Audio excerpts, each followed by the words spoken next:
ونصلی علی رسولہ الکریم۔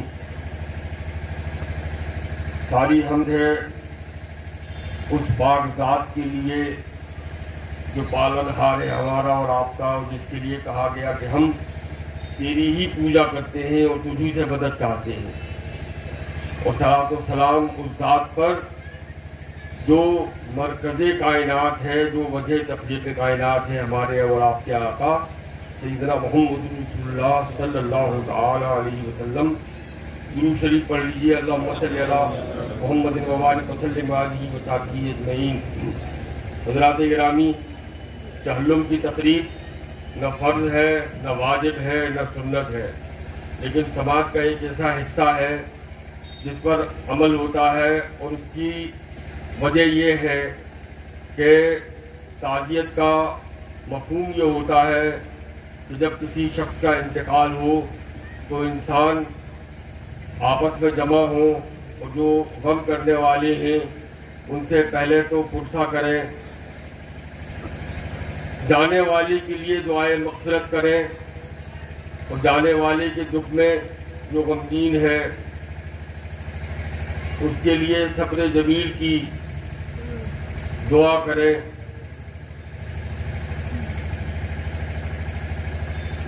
جب تک یہ انسانی فطرت ہے کہ جب تک اپنا غم انسان بیان نہ کر لے تو غم جو ہے وہ دل میں زہر بن جاتا ہے۔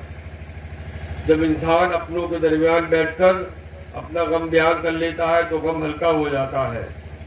آپ تمامی حضرات دور دور سے، شاید ہی ہندوستان کا کوئی صوبہ ہو جہاں سے اس وقت نمائندگی نہ ہو رہی ہو، دور دور سے تشریف لائے، ان کے دوست یہاں تشریف لائے، ان کے ساتھی یہاں تشریف لائے۔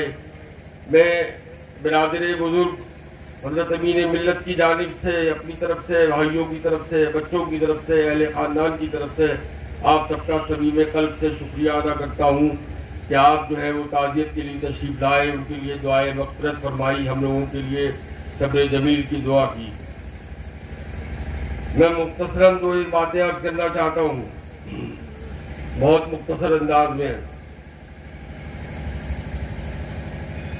فنا جو ہے وہ انسان کے بدن کی ہوتی ہے، جو انسان کا جسم ہوتا ہے اس کی فنا ہوتی ہے، لیکن اس کی فنا جو ہے وہ بھی صرف دنیا کی حد تک ہوتی ہے۔ جب دنیا ختم ہو جائے گی تو روز محشر اسی ریڑھ کی ہڈی کے کچھ ذرے ہوتے ہیں، انہی ذروں کی مدد سے وہ جسم پھر کھڑا کر دیا جاتا ہے۔ تو اس دنیا میں فنا جو چیز ہوتی ہے وہ انسان کا بدن ہوتا ہے، لیکن انسان کے اس بدن کے ساتھ، انسان کی اس شخصیت کے ساتھ، انسان کی اس ہستی کے ساتھ جو خدائی صفات کا پرتو ہوا کرتی ہیں صفات، وہ فنا نہیں ہوا کرتی ہیں، وہ لوگوں کے دماغوں میں، ذہنوں میں، یادوں میں تازہ رہتی ہیں۔ اور اسی کا ثبوت یہ تھا کہ جن جن لوگوں نے آج یہاں تعزیت کی کلمات کہے، ان سب نے افضل کے واسطے ان تمام باتوں کا ذکر کیا جو اللہ کی صفات کا پرتو تھیں، اور جو افضل اپنی زندگی میں جن کو حرز جا بنائے رکھتے تھے۔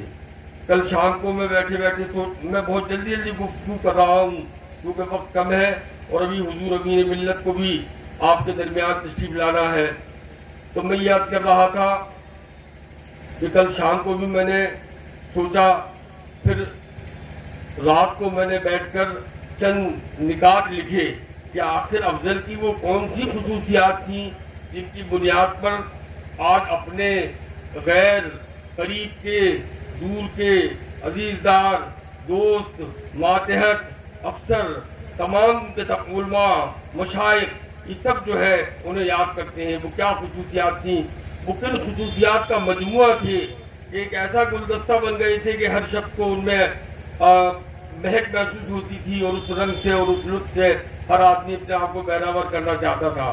میں نے وہ خصوصیات لکھی ہیں، لیکن وہ خصوصیات جب میں آپ کے سامنے بیان کروں گا تو آپ کی ذمہ داری تھوڑی سی بڑھ جائے گی، آپ کی ذمہ داری تھوڑی سی بڑھ جائے گی۔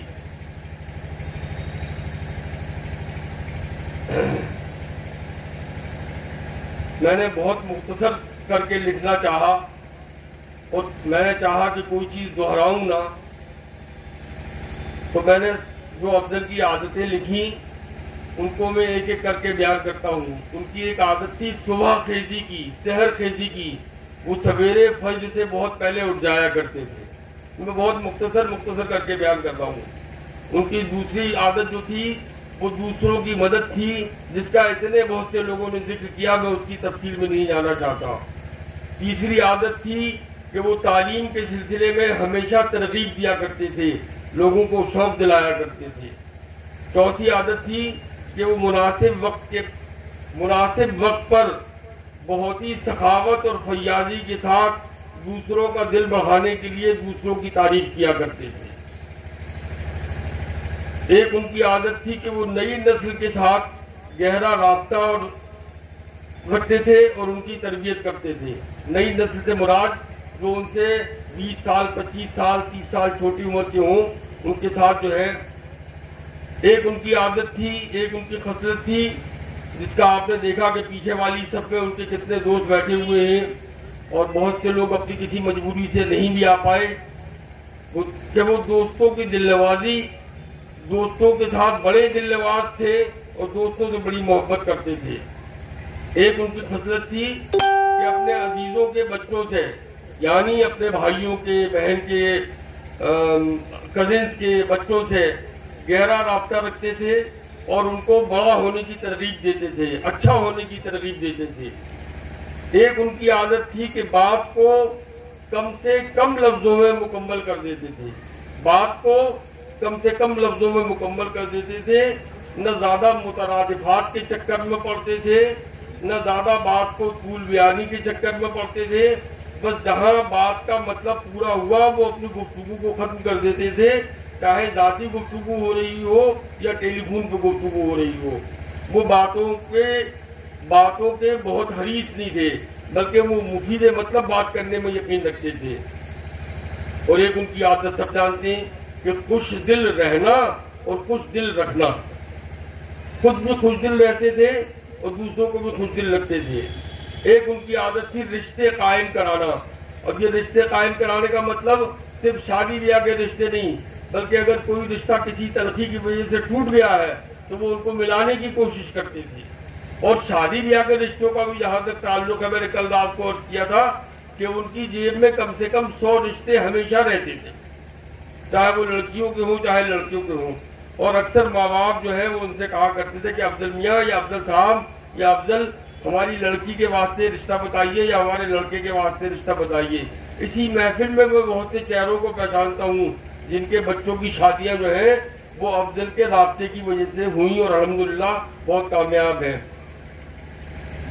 ایک ان کی عادت یہ تھی کہ وہ پریشان حالوں کی مدد جب کرتے تھے تو وہ یہ نہیں دیکھتے تھے کہ کس نوعیت کی مدد ہے، یعنی یہ نہیں دیکھتے تھے کہ صرف پیسہ دے کر اس کی ضرورت پوری ہو سکتی ہے. جس طریقے کی مدد ہوتی تھی وہ اس طریقے کی مدد کرنے میں چوکتے نہیں تھے. کسی کو پولیس پریشان کر رہی ہے، کسی کو ڈاکو پریشان کر رہے ہیں، وہ ہر دونوں کی مدد کیا کرتے تھے. کسی کو تعلیم کے سلسلے میں مدد کی ضرورت ہے، کسی کا گھر ٹوٹ گیا ہے، کسی کی بچی کی شادی نہیں ہو رہی.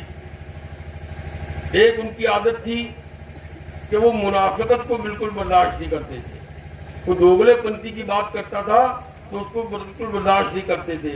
اگر اس کا اظہار لفظوں سے نہ کرے تو اپنے چہرے کے تاثرات سے وہ بتا دیتے تھے کہ یہ بات مجھے پسند نہیں ہے. اور آخر میں نے یہ لکھا ہے کہ زندگی میں سادگی بھی ان کی ایک خصلت تھی. میں نے کل رات کو بھی ذکر کیا تھا، آج اس بڑے مجمع کے سامنے ذکر کر رہا ہوں کہ وہ نہ لباس پہننے کے بارے میں بہت زیادہ چمکدار اور بھڑکیلے اور میچنگ والے لباس پہن، آپ نے اکثر دیکھا ہوگا کہ وہ بہت ہی سادہ لباس زیب تن کیا کرتے تھے. موٹا جھوٹا کھانے میں بھی ان کو کوئی پرہیز نہیں تھا. اس کی محفلوں میں جو ان کے باپ داداؤں کی محفلیں ہیں ان میں بھی وہ کسی 5ویں 6ٹھی 7ویں قطار میں بیٹھے ہوئے نظر آتے تھے. تو ان کی یہ عادتیں تھیں. میں نے ان عادتوں کا بہت مختصر انداز میں آپ کے سامنے ذکر کیا. اگر یہ عادتیں میری تقریر کی سننے کے بعد یادداشت میں نہ رہ پائیں تو کوئی بات نہیں، اس کا ٹیپ بھی کہیں نہ کہیں ریکارڈ ہو رہا ہوگا، آپ ان کو ایک دفعہ سننے کی کوشش کیجیے گا۔ ان کی ایک عادت یہ بھی تھی کہ اگر کوئی شخص ان کے سامنے آتا تھا، مغموم یا پریشان دیکھتے تھے تو اس سے مسکرا کر اس کا حال پوچھ لیتے تھے، مسکرا کر اس کا حال پوچھ لیتے تھے۔ میں آپ تمام حضرات سے، جن میں ان کے بچے بھی شامل ہیں، اور جب میں ان کے بچے کہہ رہا ہوں تو اس میں میرے بچے بھی شامل ہیں، امین میاں کے بچے بھی شامل ہیں، سب بچے شامل ہیں اور سب بڑے بھی شامل ہیں جو یہاں موجود ہیں۔ میں صرف ایک بات پوچھنا چاہتا ہوں کہ افضل میاں کی صحیح تعزیت کا حق تو جب ادا ہوگا جب ان کی تمام اچھی عادات میں سے ہم لوگ کم سے کم کسی ایک عادت کو زندگی بھر اپنا لینے کا وعدہ کریں، کسی ایک عادت کو۔ تو کیا میں پوچھوں کہ ان میں سے کسی ایک عادت کو اگر کچھ بھی نہ کر سکو تو کسی پریشان حال کو دیکھ کر مسکرا کر اس کا حال پوچھ لینا۔ تو ان 15-16 عادتوں میں سے کسی ایک عادت کو یا کسی 2 عادتوں کو جو اپنانا چاہتا ہے وہ اپنے ہاتھ اٹھا دے۔ الحمدللہ رب العالمین، ثم الحمدللہ۔ ہاتھ نیچے کر لیجئے، جزاک اللہ۔ میں تو سمجھتا ہوں کہ تعزیتی جلسے کا حق پورا ہو گیا، الحمدللہ۔ ابھی اقبال میاں جو آپ کے سامنے آئے تھے، جو ہیڈ کانسٹیبل ہیں اور مدھیہ پردیش میں بہت مشہور پولیس کے کرمچاری مانے جاتے ہیں، کیونکہ جب افضل میاں کا نام آتا ہے تو ان کا بھی نام سامنے آتا ہے۔ آپ کو معلوم ہے کہ یہ کس عمر میں پولیس میں بھرتی ہوئے تھے؟ یہ اتنے بڑے تھے جب پولیس میں بھرتی ہوئے تھے، اتنے بڑے تھے، اور چھوٹے سے تھے اتنے بڑے، اور ان کو وردی پہنا کر، کیونکہ ان کو جو ہے اپنے والد کی جگہ پہ جگہ ملی تھی، تو اس زمانے میں یہ قاعدہ تھا کہ جتنا بڑا بچہ ہو اس کو وہی بلا لیتے تھے، وردی پہنا لیتے تھے اور بٹھا دیتے تھے دفتر میں، اور کہتے تھے یہ فائل ذرا اٹھا کے وہاں لے جاؤ، تو بچہ جو ہے وہ فائل کو گود میں لے کر دوسرے آدمی تک پہنچا دیتا تھا۔ سچ کہہ رہا ہوں بول میاں، ایسے ہی ہوتا تھا نا۔ تو یہ اتنی لمبی ان کی جو ہے، جتنی بڑی ان کی عمر ہے اس میں سے 7-8 سال نکال دیجئے، اتنی ان کی سرکاری عمر ہے، کام کرنے کی عمر ہے۔ انہوں نے بہت کچھ افضل میاں کو دیکھا، اور اکثر جو ہے یہ ماہرے بھی آیا کرتے تھے اور ہمارے ساتھ جو ہے شکار میں بھی جایا کرتے تھے۔ ان کو جو دکھ ہوا ہے اس کا مجھے اندازہ ہے، اور ان کے جتنے دوستوں کو دکھ ہوا ہے اس کا مجھے اندازہ ہے۔ جب لوگ کہتے ہیں کہ افضل کا انتقال ہو گیا تو اس خبر پر حقیقتاً تو یقین کرنا پڑتا ہے، لیکن مجازاً جو ہے میں اس پر یقین نہیں کر پاتا، کیونکہ مجھے کسی وقت ان کی آواز سنائی دیتی ہے۔ مجھے ایسا لگتا ہے جیسے میں نے کہا افضل، تو ادھر سے آواز آئی جی اشرف بھائی، وہ جی کو تھوڑا سا طویل بولا کرتے تھے، جی نہیں کہتے تھے۔ میں نے کہا افضل، کہہ لگے جی، اور یہ کہہ کے آ جایا کرتے تھے سامنے۔ کون کہتا ہے کہ وہ چلے گئے؟ کون کہتا ہے کہ وہ چلے گئے؟ اگر وہ چلے گئے تو یہاں اتنے لوگ موجود کیوں ہیں؟ اگر وہ چلے گئے تو اتنے لوگ موجود کیوں ہیں؟ سب انہی کو یاد تو کر رہے ہیں، سب کو وہ نظر تو آ ہی رہے ہیں، کسی نہ کسی شکل میں نظر آ رہے ہیں۔ افضل میاں نہیں رہے تو کیا ہوا؟ امین میاں کی شفقتیں تو سلامت ہے، نجیب میاں کی محبتیں سلامت ہے۔ افضل کی اگر آج سامنے ہمارے نہیں ہیں تو دوستوں کے روپ میں فہیم صاحب کی فراست موجود ہے، شمیم صاحب کی حکمت موجود ہے، جاوید صاحب جو ہے ان کی مسکراہٹ موجود ہے، پرویز طالب کی سنجیدگی موجود ہے۔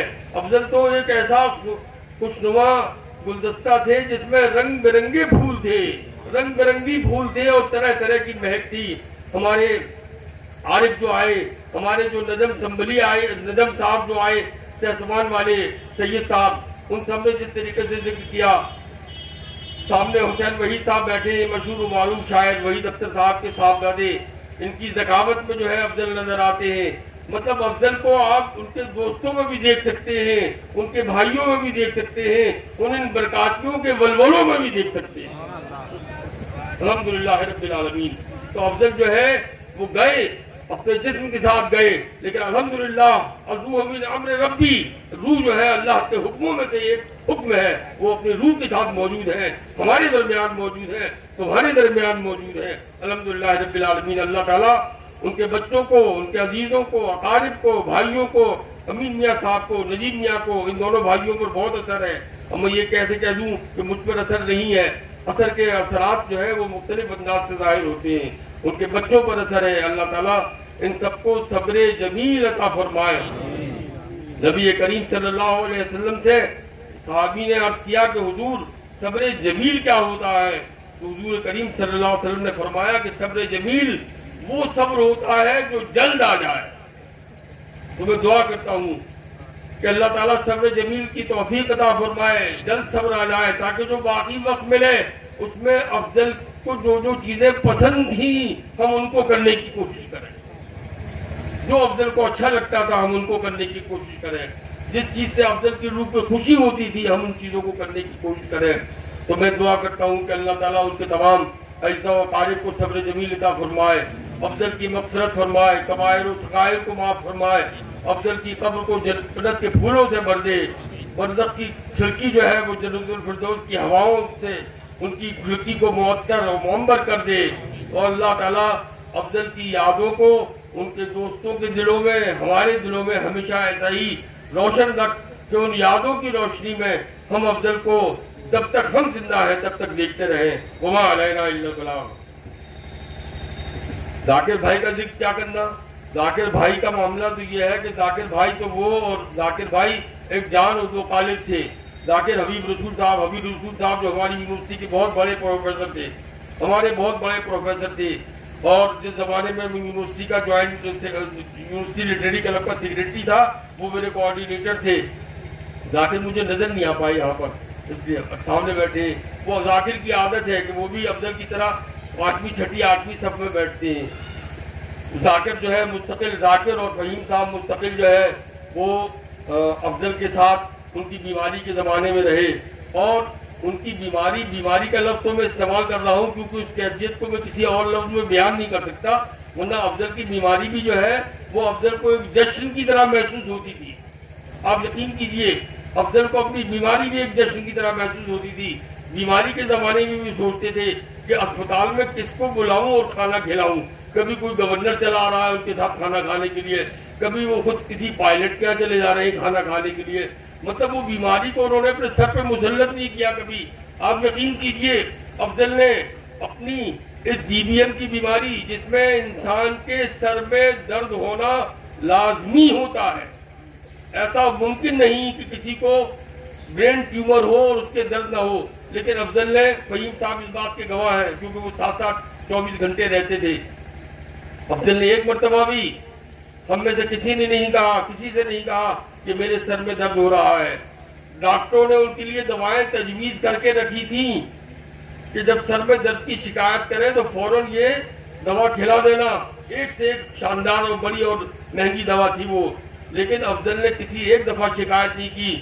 جب بالکل وقت آخر جب گفتگو نہیں کر رہے تھے, صرف آنکھوں کے اشارے سے جواب دیتے تھے, تو میں نے ان کا وہ سبیح چہرہ اپنے ہاتھوں میں لے کے پوچھا کہ تم آنکھیں جھپکا کے بتاؤ, اگر سر میں درد ہوتا ہے تو آنکھیں جھپکاؤ, بتاؤ سر میں درد ہو رہا ہے. تو انہوں نے آنکھیں نہیں جھپکائیں. پھر میں نے پوچھا تمہاری طبیعت ٹھیک ہے, تو انہوں نے آنکھیں جھپکا دی کہ ہاں میری طبیعت ٹھیک ہے. وہ آخری وقت میں بھی اپنے بھائی کو خوش دیکھنا چاہتے تھے کہ بھائی کے اوپر یہ غم نہ مسلط ہو کہ میرے بھائی کی طبیعت خراب ہے. جانے سے کچھ چند گھنٹے پہلے کی بات بتا رہا ہوں میں. تو ایسا بہادر شیر صفت تھا ہمارا بھائی, الحمدللہ رب العالمین. تو بس اس سے پہلے کہ میں جذباتی ہو جاؤں, میں بس آپ سب کا صمیم قلب سے شکر گزار ہوں, اور ساتھ ہی ساتھ افضل کی مغفرت اور جنت کی دعا ہم سب کرتے ہیں. اور جتنے یہاں آئے اس ٹھنڈ کے موسم میں, اس تکلیف دہ موسم میں, کوہرے میں تشریف لائے, ان سب کے لیے ہم شکر گزار ہیں. اور اللہ تعالیٰ ان سب کو خیریت سے اپنے گھر, آپ کو اور ان سب کو اپنے اپنے گھروں پر خیریت سے پہنچائے. اب میں انہیں بلا رہا ہوں جو اس خانوانے کی آبرو ہے, جو خانقاہ کی آبرو ہے, جو ہمارے برادر بزرگ ہیں, اور جنہیں ہم اپنے مثل باپ سمجھتے ہیں. میری مراد حضور تاج المشائخ حضور امین ملت سے ہے کہ وہ تشریف لائیں اور اپنے چند کلمات سے اپنے چاہنے والوں کو عطا فرمائیں. حضور امین ملت, نعرہ تکبیر, نعرہ رسالت, امین ملت اور قائد القادیہ.